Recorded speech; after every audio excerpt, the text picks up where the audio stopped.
vistas con la que estamos celebrando 10 años de la Mar de Onuba, que se dice pronto y no es fácil, y con la deferencia que están teniendo, coincidiendo con la campaña electoral de las elecciones andaluzas, los principales candidatos a estos comicios que van a decidir el futuro de Andalucía muy pronto. Me ha reñido en los últimos días mi querido amigo Alfonso, y espero que lo vea porque me lo dijo ayer, que dice que soy muy pesado haciendo las presentaciones, así que vamos a ir rápido. Hoy está conmigo Maricín García, candidata número 1 por Huelva de Adelante Andalucía, y en vez de hacer toda la exposición te lo voy a preguntar directamente. ¿Quién es Maricín García, la candidata Adelante? En primer lugar, enhorabuena por los 10 años. Bueno, yo soy, mi profesión era jornalera. Los trabajadores que hemos recolectado las frutas, verduras, sabemos mucho. Y mi inicio, digamos, fue en el sindicalismo. Y precisamente aquí en Huelva estuve como asesora sindical en las campañas de recolección de las fresas, lo que empezamos a llamar el oro rojo en muchos pueblos de Andalucía. Y a partir de ahí, de mi implicación, digamos, pues por la expulsión que habíamos tenido las mujeres en el campo, empezó mi compromiso sindical y a continuación mi compromiso político, ¿no? Pero yo vengo del medio rural, del sector agrario, y creo que es uno de los sectores más explotados y con más necesidades. Esto te da un cierto margen diferencial en las candidaturas porque venís realmente de las bases. Sí, y además, bueno, pues con los dolores que pasa la gente en la vida cotidiana, con las carencias que tenemos en Andalucía y en la provincia de Huelva, y porque tú sufres eso en tus propias carnes, ¿no? Tú ves cómo vas a pedir un jornal y te rechazan, porque en principio nos rechazaban a las mujeres, luego fue un trabajo muy feminizado. Es actualmente. Es actualmente un trabajo. Esto es un bagaje muy bueno porque llegar a la política después de haber vivido en primera persona las situaciones seguramente facilita, ¿no?, a la hora de qué es lo que quiero explicar, qué es lo que quiero reclamar o qué es lo que quiero exigir directamente. Claro, porque tú además vives pues la precariedad, los problemas de falta de medios económicos para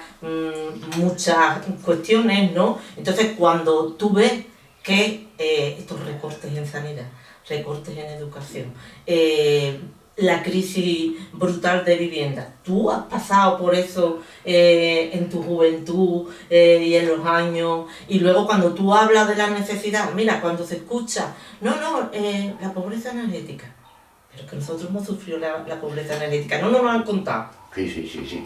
Bueno, y hay otro tipo de cosas. Tú dices que a lo mejor ya es cuando llegamos a cierta edad hemos superado, pero que la gente que viene detrás las está sufriendo a veces incluso con mayor intensidad. Y si quieres vamos por partes. Quería haber empezado por la vivienda, pero ya que por la sanidad, pero ya que estamos, creo que realmente, por ejemplo, ese déficit estructural, organizativo, del modelo de sociedad y tal, que mayor está sufriendo ahora mismo quienes nos van a votar. Quienes vamos a ir a votar el 17 de mayo en Andalucía y en las próximas elecciones que haya, es la vivienda, ¿no? Claro, pero además esto va unido a todo en general, ¿no? Antes, y Vox con sus mensajes fascistas, ¿no? Excusa de antes trabajábamos y accedíamos a una vivienda. Antes había más posibilidades de vivienda de protección oficial reales, no lo que hay hoy ofertado. Antes no estaban los fondos buitres, no estaban los grandes tenedores de vivienda que compraban todas las viviendas en los pueblos y en las ciudades y ponen unos alquileres que son imposibles. Entonces hay una crisis brutal de vivienda y sobre todo hablamos de los jóvenes. Jóvenes en precario con salario de 800 o 1000 euros, ¿cómo van a pagar un alquiler de 800 euros? ¿Con qué comen? ¿Con qué viven? Con que también hay que disfrutar de la vida, ¿no? Entonces, es que es irreal que comparar lo que pasaba, que había problemas de vivienda hace 40 años, con la situación de crisis de vivienda que hay ahora, porque lo que no es lógico es que haya 640.000 viviendas vacías y haya gente sin casa, que los bancos sean los que tienen las viviendas y que la gente no pueda acceder a las viviendas. Que no hemos terminado de desarrollar el concepto de la vivienda como un derecho. Efectivamente. Y se sigue a veces escuchando cosas lamentables, como que desde un propio gobierno de izquierda se digan frases tan desafortunadas como que la vivienda al fin y al cabo es una unidad de negocio. Claro, es que en el mismo momento en el que concepto de derecho, como además lo pone en la Constitución, ¿no? Sí. Derecho a una vivienda digna, en el momento que ese derecho se convierte en un negocio, pues estamos perdidos. Y sobre todo cuando el negocio no tiene nada que ver con la realidad adquisitiva Claro, de los trabajadores. claro. Oye, vamos con los principales problemas. Juegas con ventaja en esta entrevista porque es la primera que nos coge en plena campaña electoral, Claro. ¿no? Y las anteriores no, por lo cual estás jugando con un marcador que hasta vas a poder pedir el voto. Pero vamos a decir, vamos con los principales problemas. Sabemos que la vivienda es un problema estructural que no solo afecta a Andalucía, afecta a toda la población española y de hecho si nos salimos de España también. Porque esa entrada de los fondos buitres, de convertir la especulación y el tener un espacio donde dormir y residir en un negocio, se nos ha ido de las manos. Pero en Andalucía, por ejemplo, los problemas principales, y los tenemos muy claros, primero, sin duda, es la sanidad pública. Hombre, la sanidad, y además yo creo que en el momento del escándalo del cribado del cáncer de mama, es cuando más evidenciado ha estado esta crisis que estamos sufriendo en la sanidad pública. Hombre, el gobierno de Moreno Bonilla se le llena la boca diciendo no, es que los presupuestos en sanidad han ido aumentando año tras año. Claro. Sí, para Quirón, para Sisa, pero desde luego para los ciudadanos normales como nosotros que tenemos que acudir a la seguridad, a la sanidad pública, ha sido un desastre. Listas de espera interminables, vas a coger una cita a tu médico de cabecera y te la dan para dentro de 3 semanas, centros de salud que recortan en profesionales sanitarios, pueblos que tenían un pediatra y ahora dejan de tenerlo, infraestructura prometida y que siguen siendo paralizadas. El otro día me fantasmas. comentabas antes fuera de cámara el Chari fantasma de Aracena, ¿no? Claro. O el Chari fantasmísimo del EPE, porque el del EPE además está terminado. Claro. Yo recuerdo que llegó a estar dotado incluso. Sí, y no se ponen de acuerdo. Bueno, ¿a quién le pertenece hacer la entrada y la salida? Y, la electricidad tan fundamental en un hospital, ¿no? Y por esos detalles está paralizado. Son infraestructuras además relativamente Claro. fáciles de Bueno, poner en y marcha, el- es decir, que tienes más de voluntad política de ir a abrir la caja que de quejarte de que es que no hemos podido por esto. Claro, el Chale de Aracena empieza en 2008, se paraliza en el 2010 y tal como se quedó paralizado, está en estos momentos. Cuando se decida terminarlo, bueno, pues habrá que ver si la infraestructura todavía está bien para mantener eso. Y aparte, bueno, aparte de las quejas que hubo en su momento, pues que se Chare, desde luego, no sé, el lugar donde se decidió de construirlo no era el mejor.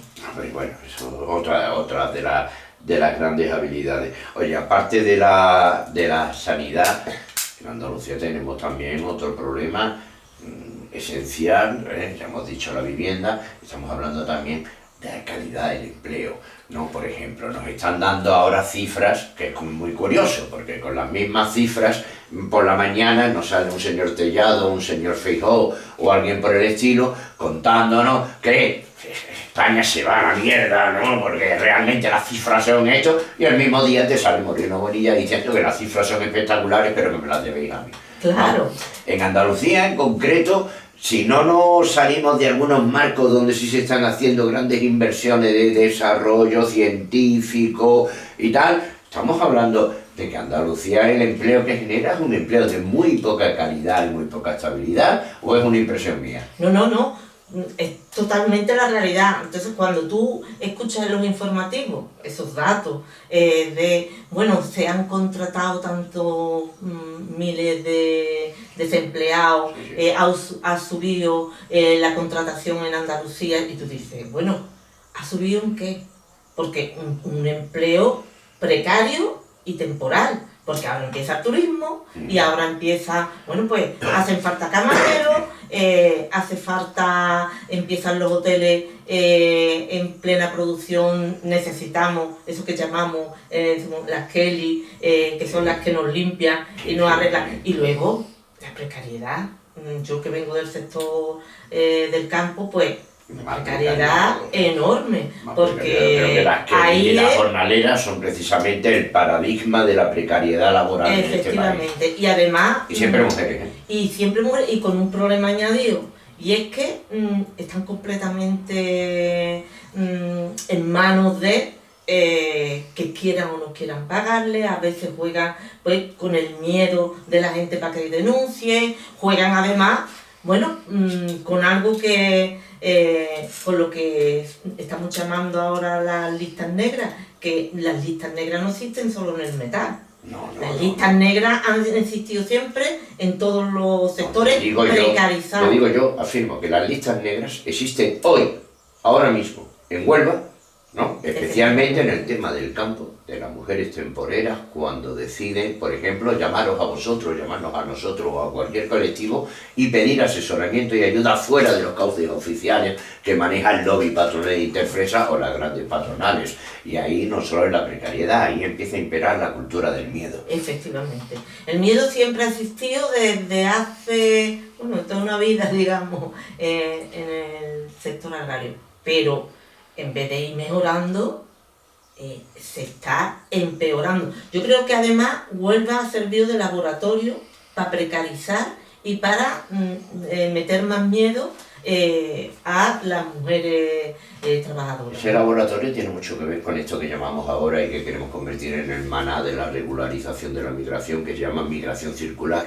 o la contratación en origen. Realmente traemos a decenas de miles de personas de otros países, no vengan a través de la orden GECO o vengan de los países del este de Europa que no pasan por esa orden porque son ciudadanos europeos y no precisan permiso de trabajo, pero que tiene que ver con la desinformación y con la falta de capacidad de las personas que vienen, ¿no?, a conocer cómo es el sistema español, porque el sistema español, si somos realistas y sinceros sobre el papel, es fenómeno. Es decir, tiene un sistema garantista, de inspección de trabajo, juzgados, policía, organizaciones sindicales, pero tiene más que ver con el desconocimiento y con la falta de poner a esta gente ante la realidad cuando vienen aquí a sacar nuestra industria adelante sin que nadie les haya dicho, oye, que necesitamos vuestra mano de obra, pero vuestros derechos a cambio son estos.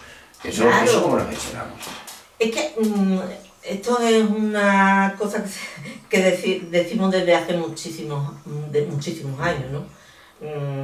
A muchos, si pudieran traer las manos solas de estos trabajadores, traerían las manos solas. Porque lo que no se puede es traerlo por la mañana y llevarlo por la tarde a su casa, porque está a miles de kilómetros. Pero si pudieran, lo hacían. Y quieren, por eso se llama las grandes invisibles. Claro. Grandes invisibles y sin derecho. Y creo que precisamente no hay medida efectiva, después de los años que llevamos en esta situación, medidas efectivas que terminen con esta situación. O falta de voluntad. Porque claro, no hay medidas efectivas. Las cosas que medios como la Mar de Unuba o las fuerzas sindicales más de izquierdas o más minoritarias o como lo queramos llamar, están diciendo y son auténticas llamadas contra la esclavitud, no están alcanzando los niveles porque faltan a lo mejor otros actores principales que deberían de dar la misma cara, porque solo hay que ir a los sitios para ver esa realidad. Claro, mira, y una cuestión, ahora que está el riesgo que tenemos de que cada vez esos mensajes bulos, porque son bulos, están penetrando más en muchas jóvenes, tenemos que abrir los ojos y ver la realidad.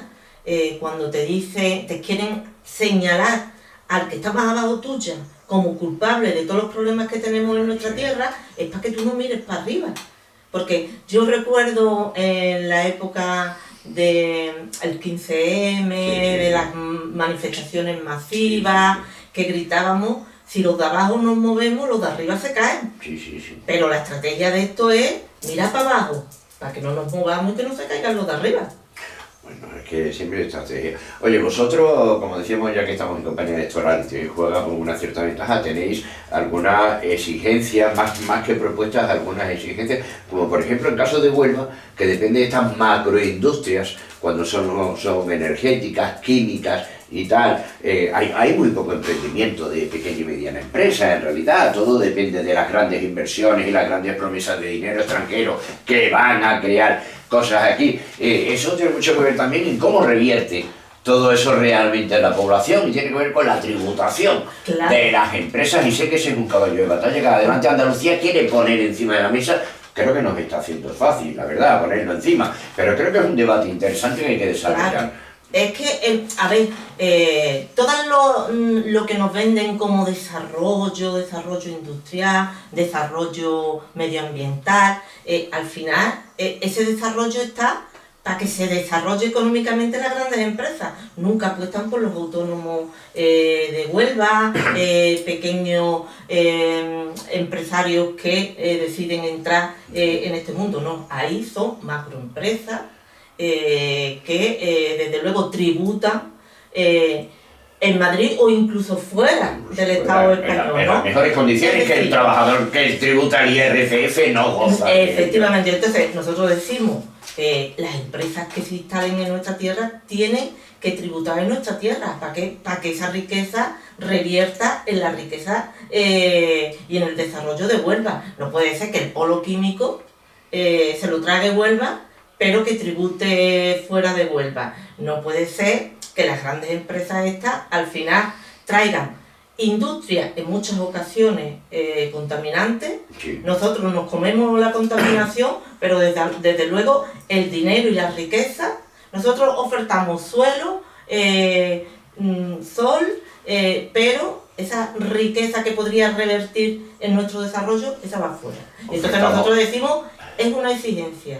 Si la empresa está aquí, los trabajadores trabajan aquí, que los beneficios también reviertan aquí.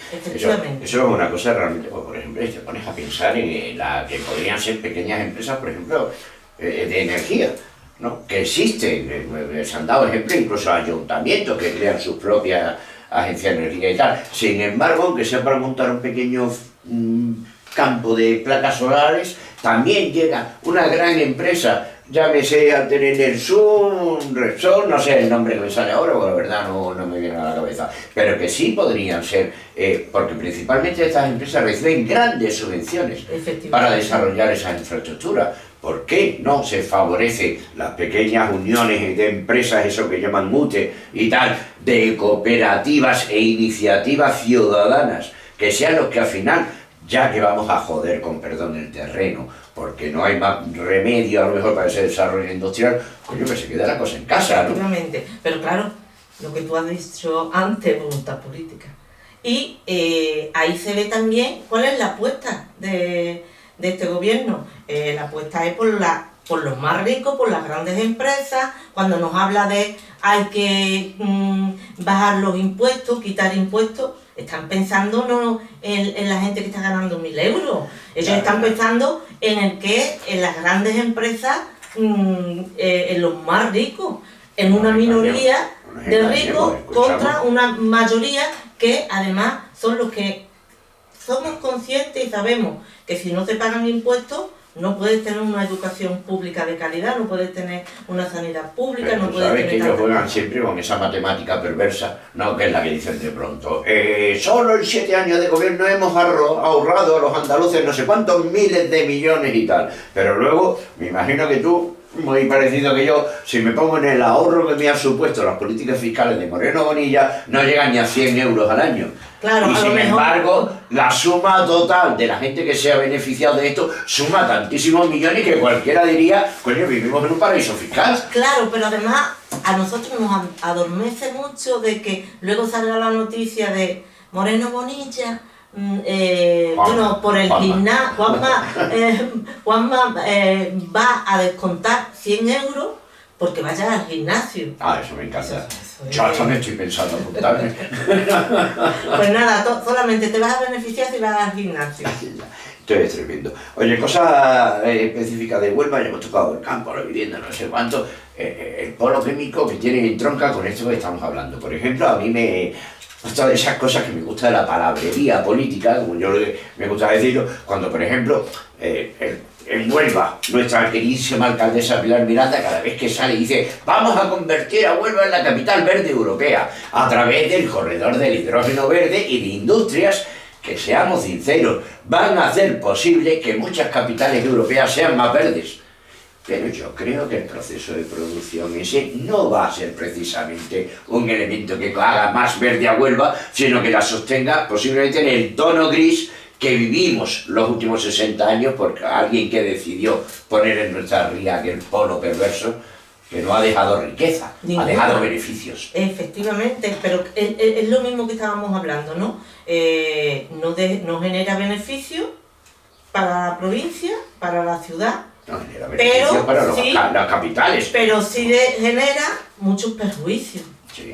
Para la ciudad, ¿no? Entonces, porque además nos pone a unos riesgos, porque nos hablan eso de una Huelva cada vez más verde, pero sigue estando el vertedero de Nerva, las minas, las propuestas de más minas para Huelva, de más minas.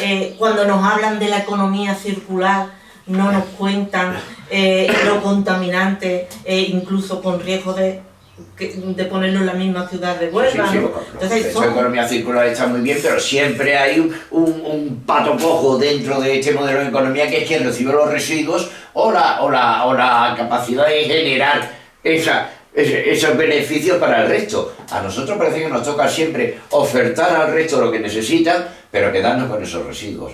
Claro, porque además yo creo que en su mapa geopolítico dicen, bueno, ¿qué ciudades ponemos como, digamos, las que van a recibir toda la contaminación, todos los residuos? Las que estén acostumbradas, ¿no? Venga, hemos decidido que sea Huelva, ¿no? Que vuelva a ser Huelva. Nosotros tenemos que decir, oye, ya estamos cansados. Cuando nos hablan de desarrollo siempre nos hablan la importancia de la industria. El plan industrial para Andalucía, pero el plan industrial para Huelva, ¿cuál es? ¿Más contaminación? En principio. Y ahora nos lo venden como industria verde. Pero ¿cuánta el hidrógeno verde? ¿Qué cantidad de agua necesita? Bueno, porque todas esas cosas no nos las cuentan, ¿verdad? Claro, no nos las cuentan. Oye, por ir pasando a más temas. Uno de los motivos posiblemente lo que no haya más emprendimiento local o regional tiene que ver con la falta de financiación. Es decir, los andaluces no somos gente que hayamos nacido con herencia, ni que tengamos una industria anterior, ni una burguesía previa, como pudo suceder a finales del siglo XIX en el País Vasco y en Cataluña, que luego vertebraron la economía de alguna forma, y necesitamos que se nos eche una mano. Esto tiene que ver a lo mejor con crear otra vía de financiación. La banca pública es un caballo de batalla delante de Andalucía. Evidentemente, porque cuando hablamos de los riesgos que puede coger una pequeña familia, un pequeño emprendedor que decide, oye, yo voy a montar mi pequeña empresa, voy a... el inversor también. Claro, y entonces tú dices, pero ¿cómo podemos garantizar frente a todas las grandes empresas? Tú no puedes, ahora mismo, los pequeños comerciantes, ¿cómo van a poder competir? Estamos viendo en nuestras ciudades como cada vez están cerrando más pequeños comercios, como la gente que tiene iniciativas. Es asfixiante en Huelva y en la provincia, claro. Es asfixiante el cierre de locales, las chapas bajadas, claro. O se alquila o se vende. Para eso se necesita, bueno, pues una banca pública que le garantice a estos hombres y mujeres que apuestan por un desarrollo más sostenible de la provincia, puedan financiarse y puedan emprender, porque cuando hablamos de emprendedores, Andalucía, Huelva es una ciudad de emprendedores, pero de emprendedores que los lleváis a la ruina, porque si no se les da financiación y tienen que competir con gigantes, es muy difícil, ¿no? Entonces nosotros defendemos que haya una banca pública y además que hay muchas posibilidades de que eso... nosotros necesitamos que, como decíamos anteriormente, las grandes empresas tributen en Andalucía para que ese dinero revierta también en nuestros pequeños comerciantes y en nuestros autónomos. Claro, es que una banca pública, una de las cosas que debería garantizar es, por ejemplo, el riesgo. Claro. El riesgo que asumen los emprendedores. Es decir, es absolutamente intolerable desde mi punto de vista que existan garantías gubernamentales, por ejemplo, para que una gran empresa que hace una gran inversión, si fracasa, encima reciba una indemnización y lo rescatemos, pero sin embargo, si yo quiero abrir un restaurante, tenga que hipotecar mi casa, con el riesgo de perder el restaurante y la casa. Y no va a estar nunca ninguno de esos fondos capitales a decir, hombre, usted lo intentó y como no le salió, España le va a responder. ¿Qué es lo que estamos haciendo con la gente? Es que nunca se ha rescatado a nuestros pequeños comerciantes. Se han rescatado a los bancos. A los Villar Mire y ahora, después de rescatarlos, son los que más vivienda tienen. ¿Verdad? Sí. De Huelva. Las viviendas que les pagamos con nuestros impuestos y que además les seguimos cobrando a las personas a las que les expropiamos. Eso es absolutamente terrible. Intentemos avanzar un poco. En Huelva, el déficit de las infraestructuras es otro de los grandes caballos de batalla.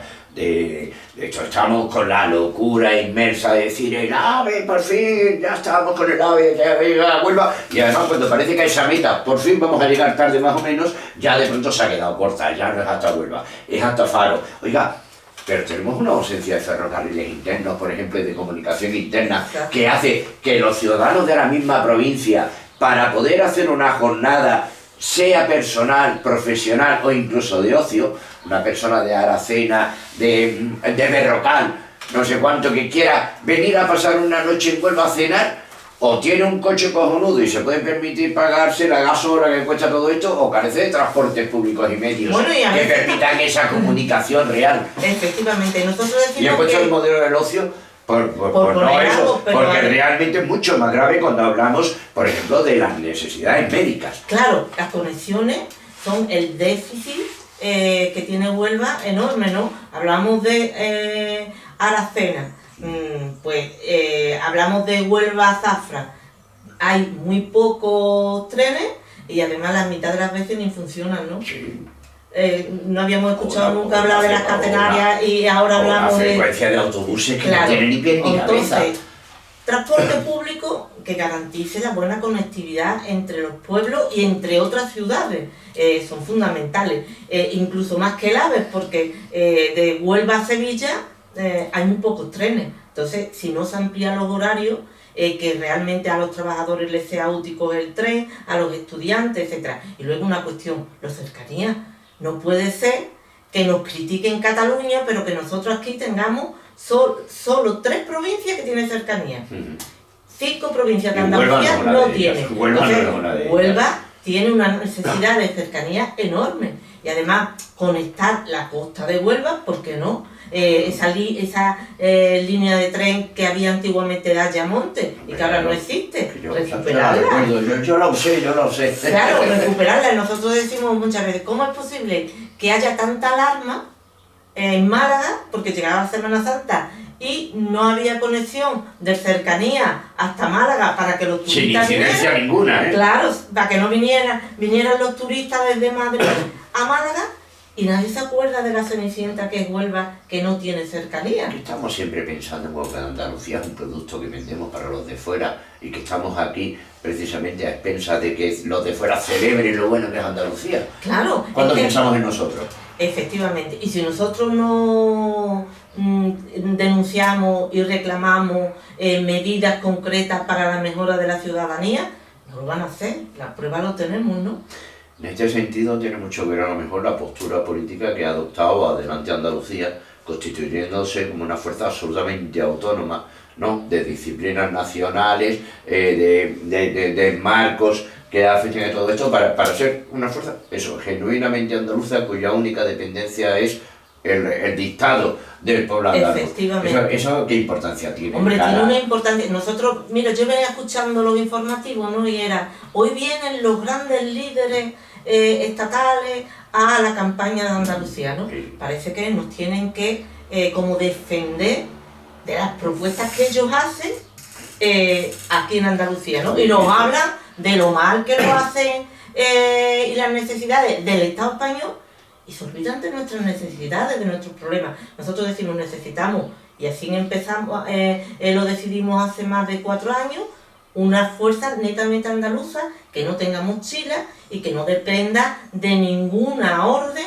de ningún partido a nivel estatal, sino que nosotros defendamos nuestras cosas, porque muchos defienden en campaña, pero cuando están ya o bien en el gobierno o en la oposición, le dicen desde Madrid qué es lo que tiene que defender o no. Y si Andalucía se tiene que quedar detrás, como hemos estado eternamente, pues se vuelve a quedar detrás. Y si no hay que reclamar las competencias ferroviarias para nuestra tierra, que además lo contempla el Estatuto de Autonomía, que no es algo que vayamos a inventar, pues no se reclama.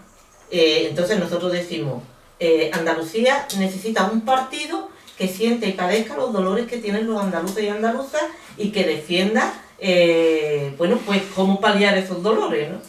Pero esto, para que la gente quede claro, esto sitúa adelante a Andalucía en un autonomismo tan grande que le separe del resto de fuerzas a la hora de reorganizar políticamente lo que pueda suceder aquí. No, evidentemente nosotros, nuestro objetivo es echar a las derechas. Nosotros queremos que el día 17 de mayo haya un escenario político diferente en nuestra tierra, y para eso nosotros le deseamos lo mejor a todas las fuerzas de izquierda, porque la unidad hace la fuerza, pero nosotros vamos como adelante Andalucía y nos tendremos que poner de acuerdo y tendremos que hacerle frente a las derechas y explicarle a la gente, bueno, pues que este 17 de mayo nos jugamos muchísimo para que esos bulos fascistas que nos están lanzando en esta campaña, este plan que tiene la derecha de terminar con la educación pública, con la sanidad pública, de que no pone medios para terminar con la crisis de la vivienda, sea un pasado a partir del 17 y en el futuro pues podamos ver una mejora de la vida. Te decía antes que esta mañana hemos participado los medios de comunicación con un desayuno con José Luis Rodríguez Zapatero, que tiene ese optimismo que le suele caracterizar cuando se presenta ante la gente, y decía que realmente el 17 de mayo puede haber sorpresas electorales y que va a depender mucho de la capacidad de la izquierda para revitalizar la necesidad del pueblo andaluz de defenderse de las políticas que no le están favoreciendo, por mucho que los números y las grandes exposiciones nos estén contando. ¿Tú crees que realmente el 17 de mayo puede haber una sorpresa en Andalucía? Yo creo que sí, porque además hay una cuestión que creemos que es fundamental, y nuestras medidas, nuestras propuestas, el hablar con la gente en la calle, el explicarle cuáles son las cosas que proponemos, va fundamentalmente dirigido a muchos jóvenes indecisos, gente que lleva años sin votar y que entiendan, bueno, pues que es que la mayoría de la gente no vota, y las consecuencias que tenemos en nuestras vidas diarias es como consecuencia de una minoría que vota a la derecha y la extrema derecha. Por lo tanto, hay que ir a votar, hay que ir a votar. Si te gusta más un partido de izquierda que otro partido de izquierda, vota, pero lo importante es que la abstención deje de ser la que al final decida que la derecha y la extrema derecha puedan seguir gobernando. En Andalucía la abstención seguramente sea la clave de lo que pueda pasar en el futuro. Por no alargarnos mucho en esa mención que has hecho a la juventud, ¿no te alarma, como nos alarma a muchas personas, que esa juventud que posiblemente, estas pueda que sea incluso la primera vez que van a votar, se les escuche decir burradas tan grandes como que con Franco vivimos mejor? Claro, porque no lo han vivido. Claro, obviamente. Evidentemente. No les han dado un par de hostias en una comisaría. Efectivamente, claro. No lo han hecho. Bueno, podríamos estar aquí hablando eternamente de las barbaridades que hacían, que no podían hablar libremente. Entonces, el hecho de que tú puedas votar es una conquista que hemos conseguido con muchas luchas. No nos lo han dado gratuito. Con Franco no podía ir a votar, ¿no? Y luego hay una cuestión, si al final con Franco se vivía mejor una minoría, como es el plan que están llevando a cabo esta derecha. La mayoría vivíamos en unas condiciones de precariedad, sin derechos ninguno, que ibas a trabajar y si te daban de comer bueno, pues ya Si tú iban, ¿no? recuerdas, Vivíamos amontonados en una vivienda. Si para ti la crisis de la vivienda te está afectando, pues no puedes votar al modelo que representa. Lo que te quería joder, además. Hubo una pintada hace muchos años en la Cuesta del Carnicero, aquella que duró mucho tiempo, además que ponía con Franco vivíamos mejor, y venía otra debajo que decía éramos más jóvenes. ¿No?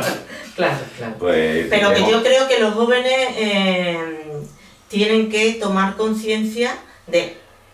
mira, hablábamos de la vivienda, hablábamos de la vivienda, de la crisis de la vivienda, cómo les afecta a la juventud, pero porque no pueden acceder a una vivienda, pero es con la privatización de la sanidad, no van a poder acceder a la sanidad pública porque va a desaparecer y no tienen dinero para poder acceder a la privada. No pueden estudiar, mis hijas estudiaron gracias a la universidad pública. La están privatizando. Claro. ¿Qué alternativas te están dejando? Están boicoteando. La sensación es que la están poniendo para que el hijo del obrero no sea universitario. Efectivamente. Y eso es una sensación, y no quiero picar de rojo, pero es que No. es una realidad. Si es que además nos hablaban, hay que estudiar.